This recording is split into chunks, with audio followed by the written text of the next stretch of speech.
My name is Frodo, and welcome to episode 30 of Stray Dog Footy. A much delayed episode, I know, but I hope you're all safe and have made it through the holidays as best as can be expected this year. What a year it's been. Some highs and definitely some lows, but what about that trade and draft period? As far as me, and I'm sure many Bulldogs fans, I think we were all thrilled by the magic that Sam Power, Dom Malisi, and the rest of our list management team performed. In short, we brought in Steph Martin from Brisbane, a seasoned and talented ruckman and tall forward that can both take the load off of Tim English as well as help mold the talented young player into a star that we all know that he can be. We also snagged Mitch Hannon from Melbourne, who makes his return to the kennel, having been a part of the Footscray Bulldogs when they won the VFL Premiership back in 2016. He is a scrappy, crumbing forward with a precise kick and should help bolster our offense next season.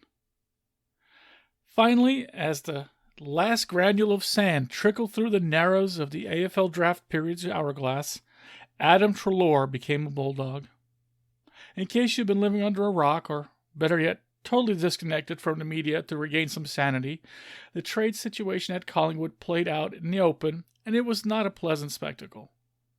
Depending on who you ask, whether it's justified or not, or even legal, because Treloar's partner and mother to his child, Kim, had accepted a contract to play professional netball up in Queensland. It was assumed that Treloar would want to move up there as well, and this seemed to get the ball rolling on his exit, despite him insisting publicly and privately that he wanted to remain a Magpie. Collingwood was desperate to free up some much-needed salary cap space, and Treloar was one of the squeaky wheels that got replaced rather than lubricated.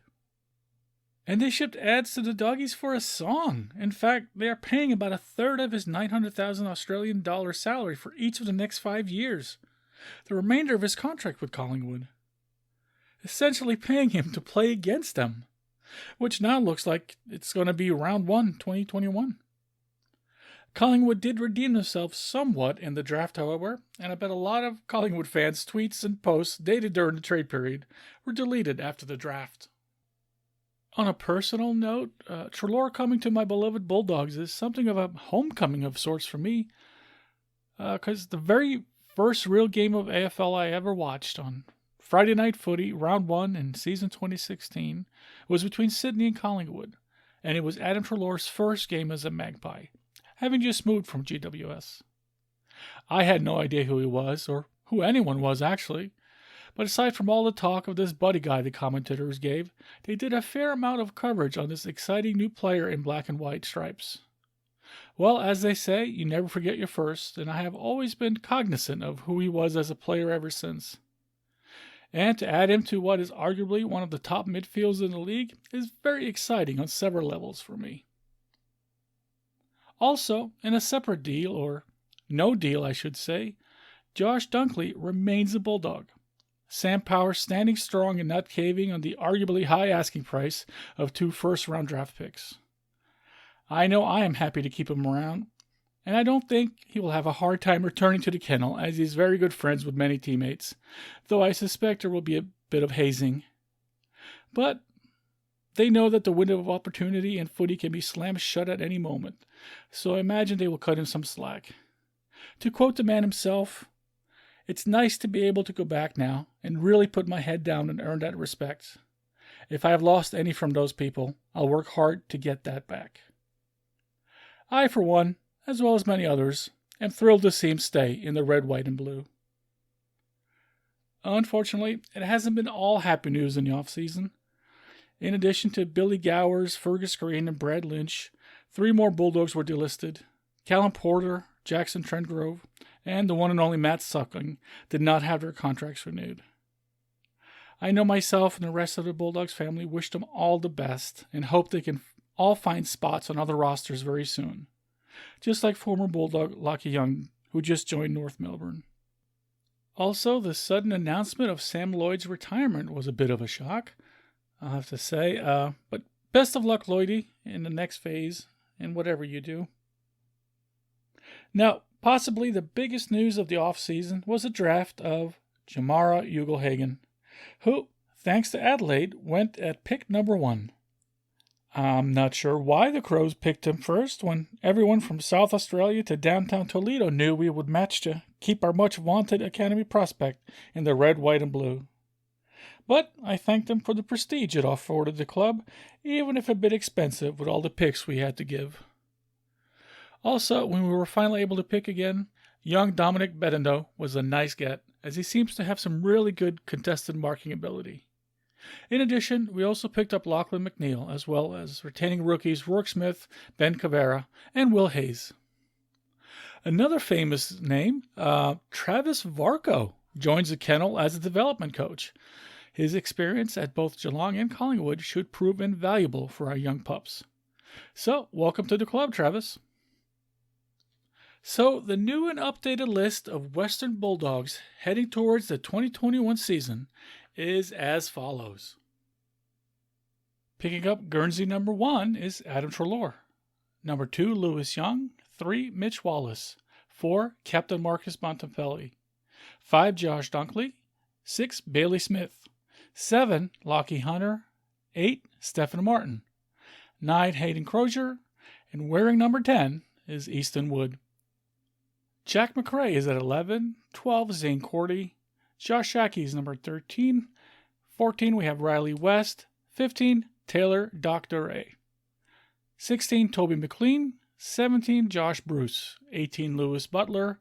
19, Cody Waitman, or Flea as some call him. At 20, we have Ed Richards. 21, Tom Liberatore. 22, Jamara Ugelhagen. 23, Laith Vandermeer. 24, Buko Kamas. 25, Ben Cavera. 26, Dominic Bedendo. 27, Pat Lipinski. 29, Mitch Hannon. 30, Lachlan McNeil. 31, Bailey Dale. 32, Will Hayes. Aaron Naughton, the astronaut himself, is at 33. Bailey Williams, 34. Caleb Daniel, the club's best and fairest last year, is still wearing the number 35. 37, we have Rourke Smith. 38, Riley Garcia. 39, the speedy Jason Johannesson. 41, Jordan Sweet. 42, key defender Alex Keith. 43, Ryan Gardner. And 44, young ruckman Tim English. Finally, last but certainly not least, we have wearing the number 46, Lin Zhang. I'm sure I am not the only one very excited at what seems possible with this list come next AFL season. So bring it on already.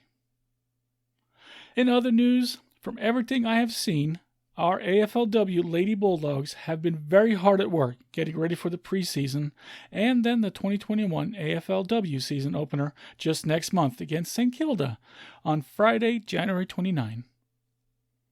Honestly, our veterans all seem to be in the best shape ever, and I'm also looking forward to seeing our exciting new recruits taking the field. Though I don't think we will be winning any rowing competitions anytime soon, the girls seem to be having a blast no matter how hard or how unusually they train. Also in exciting news for the future, Whitten Oval was recently granted money by the Victorian government for future redevelopment to the tune of $36.6 million, and the illustrations of the rebuild look exciting and in fact nothing short of amazing. Also, it looks like the drill hall will remain standing strong out front as always. I still chuckle when I watch the 1996 version of Peter Gordon driving past it in the Year of the Dogs documentary, talking about how it would likely always stay the same. In addition, and due in no small part to our amazing members, the Western Bulldogs have announced a total profit of $1,801,370 for the year of 2020. No mean feat considering what COVID did to ticket sales. This is the club's 7th consecutive year of showing total profits, and is in fact its 5th consecutive year of total profits in excess of $1 million. Even more surprising is that this was achieved while separating from gambling machines as part of the revenue stream. I bet Easton Wood, who was something of a champion of this cause, is extremely pleased.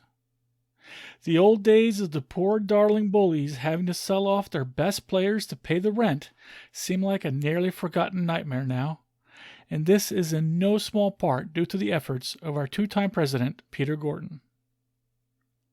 Unfortunately, all good things must come to an end, and I am of course referring to him stepping down as president of the club. First of all, let me just say that I cannot recall any leader of any sporting association, or pretty much any association, who has done as much for his club as Mr. Gordon. And second of all, as a small token of the gratitude I have for his service, I will dedicate this episode's Bulldogs bio to the man himself. Peter Gordon grew up a fan of the Footscray Football Club. As a kid in the late 1960s, he would ride his bike down to the Western Oval and watch the VFL matches and the players, or his heroes as he calls them. He has said that he was entranced by the club and by the heroics of the players representing his little town taking on the big clubs. Sometimes he would even get inside the rooms and get his autograph book filled. I think it's safe to say that he has been a Bulldog at heart his entire life. As he got older, he focused his efforts on pursuing a career in law, eventually working his way up to becoming a partner at Slater & Gordon. But wanting to focus more on specific cases, Peter eventually founded his own firm called Gordon Legal. He seems to always champion the little guy, taking on such formidable opponents as big tobacco and the asbestos industry. But more germane to our subject matter here, what I and every Bulldogs fan is most appreciative about is the critical role he played in saving the Bulldogs during the fightback of 1989, when he championed the cause and motivated the masses to raise the necessary funds to stave off this takeover dressed up as a merger. Though thousands helped and played important roles in the endeavor, without Peter Gordon, the Footscray Football Club, who would eventually become the Western Bulldogs we know today, would simply have ceased to exist, much like Fitzroy did a few years later. I could probably go on for hours talking about all that Peter Gordon did during this critical time in our club's history, but there are many videos on YouTube who can explain it much better than I ever could. I will post links to these in the show notes. But this was far from the only time Peter Gordon's leadership was crucial for the club. When circumstances dictated he step aside for the good of the club a few years later, after the 1996 season, he did so unhesitatingly, and then when the club needed him back, he returned to lead once again in 2012.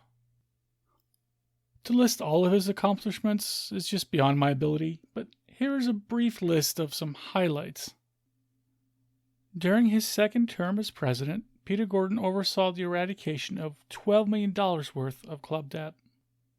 During this time, the club also developed its own standalone VFL team, bringing back the name Footscray Bulldogs into the statewide reserves team league. In addition, the club also added teams to both the AFLW and the VFLW leagues. But perhaps most famously, he helped bring the club its second AFL Premiership flag some 6 decades after the first, in addition to 2 VFL and 1 AFLW Premierships, and throw in a VFLW Grand Final appearance as well. And as I stated before, the club is more financially sound now than at any time in its history.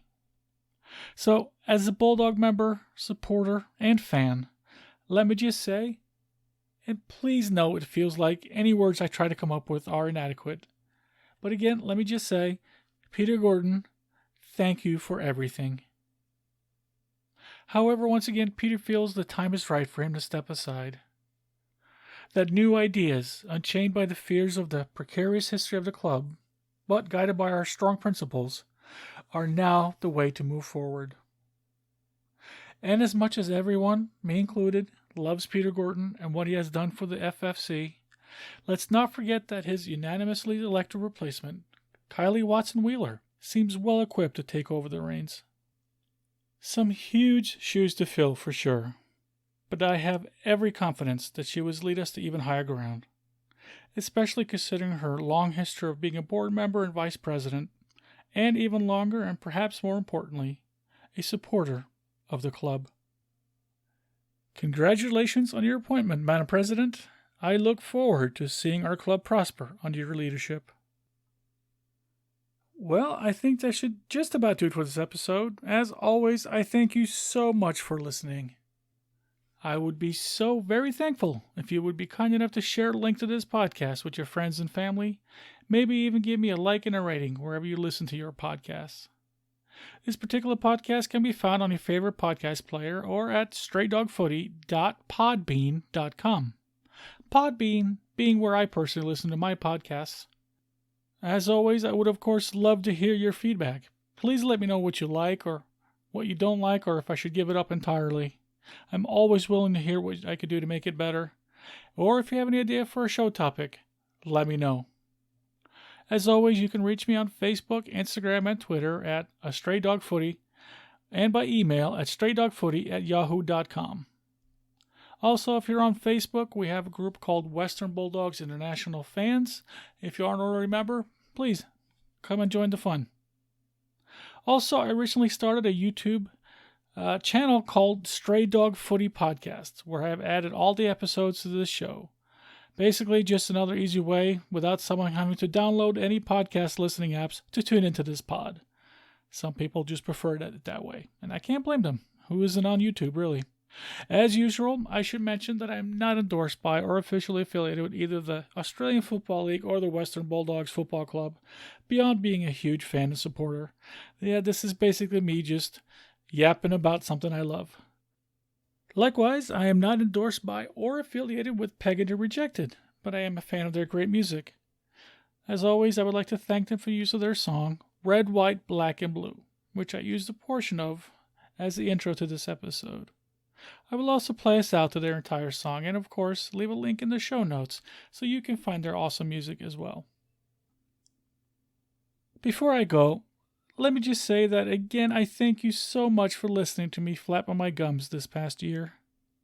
I first started this podcast to hopefully shine the spotlight a little more on the Bulldogs as new American fans were discovering the sport of Aussie rules.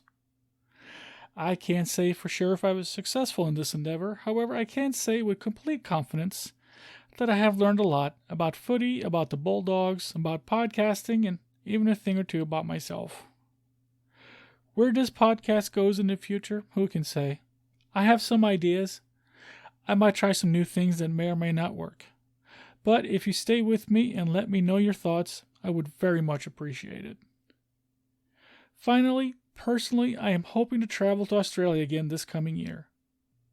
I have already scheduled the time off from work, but the floating fixture makes planning a trip challenging to say the least, and the remnants of COVID might make it outright impossible for me to go. But thanks to my day job, I have been pushed to the front of the line, and I have already received the first dose of the COVID vaccine. The second dose is scheduled for a couple weeks from now. Hopefully, this will improve my chances of being able to travel. But who knows? I see one of three things happening. First, nothing changes. Secondly, there may be side effects to this vaccine. Personally, I'm hoping for superpowers, but with my luck, I'd probably just grow another appendage or perhaps another head. Somebody else to argue with. Just what I need. Or third, and this is what I'm really, really hoping for, maybe, just maybe, I'll see you in person at the kennel before season 2021 is over. Until then, be well and have a safe and wonderful new year. Cheers.